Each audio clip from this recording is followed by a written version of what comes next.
Yeah, I mean, money is the ultimate system of control. And, if you can't control the money, then it's going to be very hard to control the people, whether you're trying to do that overtly or covertly.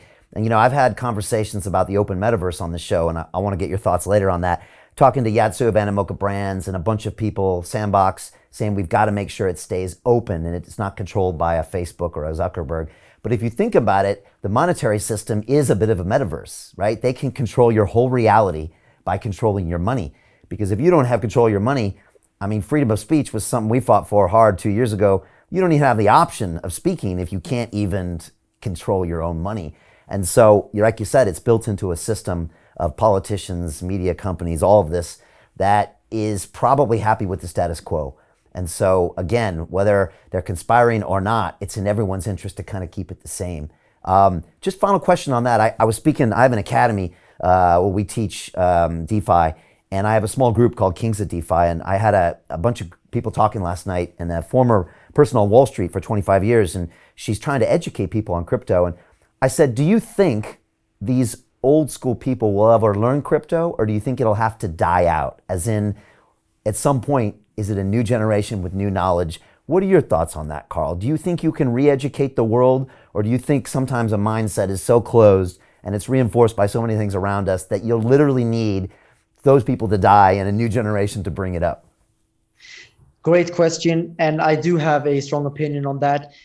It is true that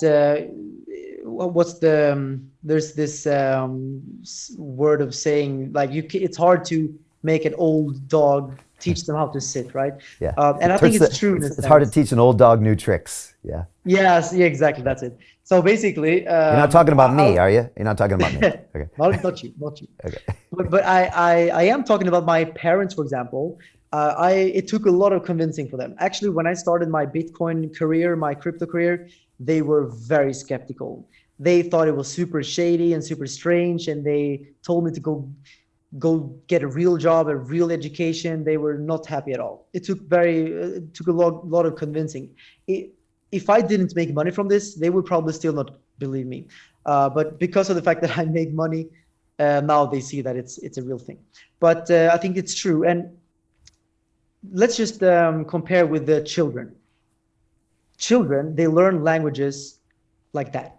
A 2-year-old, a 3-year-old, they can speak a new language that they learned literally in the past 2-3 years fluently, right? Because that's how it works. But if I'm going to learn a new language, it takes a lot of time, a lot of effort, and it's just, it's hard. But for children, they are now growing up with these iPads in their hand, and they're doing all these tricks and things. They know the iPad way better than their parents, because the brain of children it's just so pure and powerful, and they learn very, very quickly.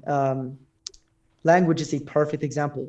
But I think that is a very important point, because I think the children will be the first to understand the metaverse. They will be the first to adopt the metaverse. Just like the children, the younger people were the first to use Facebook, for example.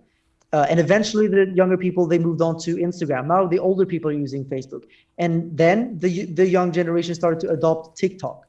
And now the old people are using Facebook, and even Instagram is starting to shift, So the younger generation are always the people that try new things, understand it, adopt it, and make it big. And then only later, when it already has reached adoption, that's when the true mass adoption happens with the older generation. They always come last when it comes to at least technology like that. The same will be with Bitcoin, crypto, metaverse, and all of that stuff. Now it's the younger generation, and it will take a long time before we reach that critical mass adoption. But I'm patient. I think it's going to take another 10, maybe 15, 20 years before we see Bitcoin being integrated everywhere, before we use the metaverse in any real sense. But yeah, I'm patient. I'm definitely patient, and I don't look for these like get rich quick things, because that's usually how people lose money. I think you have to just make research, become confident in what you're doing, enjoy what you do, feel passion for what you're doing, and success, money, and wealth will come your way. You will attract it.